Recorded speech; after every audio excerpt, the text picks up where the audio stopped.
Late night host took the opportunity last week to highlight the devastating Los Angeles fires and also bash Trump's response to them. But there's one thing that we have an endless supply of: good old-fashioned, made in America blame. And of course, one of the country's leading blame producers is Donald Trump. I've been trying to get Gavin Newsom to allow water to come. You'd have tremendous water up there. They send it out to the Pacific because they're trying to protect a tiny little fish, which is in other areas, by the way, called a smelt. And for the sake of a smelt, they have no water. Here to break this all down for us is Christian Toto. He's the founder of HollywoodInToto.com and host of the Hollywood in Toto podcast. So, Christian, when we look at this, right, there are so many different aspects to break down, but is this the beginning of another era of Trump just dominating late night comedy, right? He's their favorite subject. Yeah, listen, he will be the president shortly, so he should be the focus. But right now, why not focus on the people who are completely incompetent when it comes to the California wildfires? There are lots of people to blame, including the mayor and the governor, and these hosts won't go near them. You know, if you think you might hear the term URL on a late night show not named Gutfeld, well, good luck. You're not going to find it. But there's comic gold here, and there's also speaking truth to power. They don't want to do that. They want to blame the guy who wasn't around during the catastrophe. That's where their focus is. It's sad, and it's not remotely funny in any capacity. Yeah, Christian, the interesting thing about this to me is, really? I mean, do you read the room? Do you see the ratings? We've had you wanted to talk about this before, the death of these late night comedy shows. It's one of the saddest things. I mean, there's a generation of people now who don't know these people or this hour as anything other than political, diatribe that's one-sided. And so are we just going to double down on that for another 4 years? I mean, what do you think is going to happen?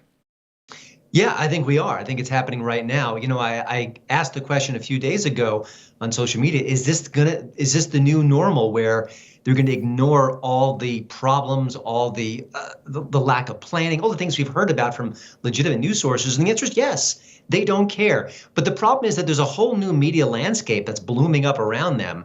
It could be YouTube channels, it could be the Blaze, it could be other outlets that are telling you the truth and steering people to the real problems and the people who are responsible for them. So within this landscape, I don't think that these late night partisans can really just keep doing what they're doing. At some point, there must be people in the audience who say, wait a minute, Jimmy, don't you understand this and that? Why are you ignoring the people who are responsible? Even if you dislike Trump's rhetoric on this or say it's too soon to cast blame, which, by the way, never happens during a shooting, but that seems like it's a perfect time to cast blame. Well, don't they realize the facts on the ground? You've got people in California who are hurting and people who are initiating a recall effort on Newsom as we speak. So there's real blame to go around. And, these comedians should be holding the powerful accountable for their actions. And the reason why we've got such an incompetent class is because they don't. And that has a real world impact on what we see. Well, we see that the tide is shifting, right? Whether it's the media landscape that is changing. Trump has his inauguration in a number of days, and we see the Trump mandate that is coming down. At what point are they going to figure out, right? Like DEI isn't cool anymore. How long is it going to take for the late night hosts to catch on to this? I don't know. I think they're bitter clingers at this point. They just won't let it go. Facts be darned. But again, I think the competition from other outlets is it will force them to change their ways to a degree, I think, or they're just going to become irrelevant.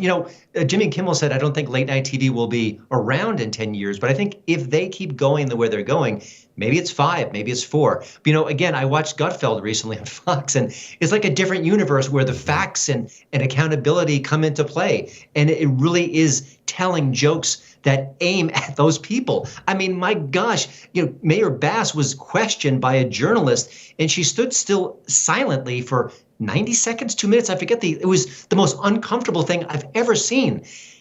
As a comedian, as a satirist, how do you know that that's in the ecosystem and say, I'm not going to touch that. I'm going to make fun of Trump again. I mean, it's absurd.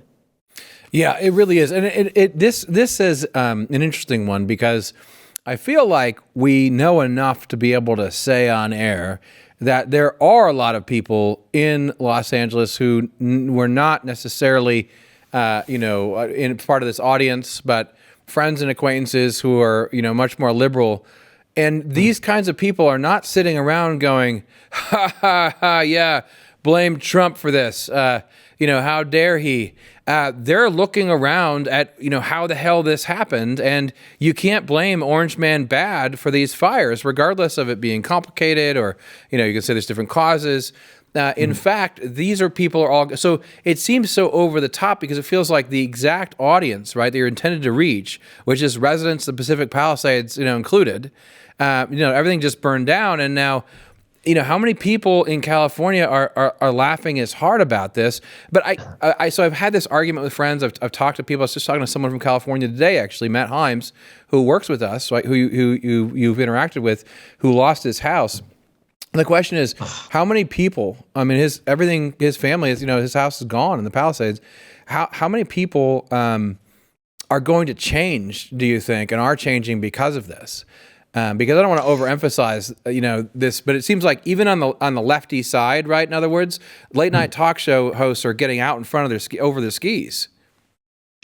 Yeah, I agree. They may be surprised by the repercussions of what they're saying right now. I want to turn to the soothsayer of Los Angeles, Adam Carolla, and he said he thinks this will change hearts and minds. And the one reason he said, which I think is on point, is that it's not just the fires and the calamity and losing your house. Those are all awful things. But just wait when it's time to rebuild your house, and how California is just a sea of red tape and how problematic that is. So even when they try to rebuild their lives, they'll see what they're up against. And I think that's when it becomes not just a single tragedy, but a kind of a rolling tragedy where they just can't get back their lives. And I think at that point, it will sink in. I think one uppercut, which is devastating, is powerful and may change some hearts and minds. But if it goes on and they see what's the dysfunction in the state, then it's a different situation. That's Adam's take, and I think there's some wisdom in it.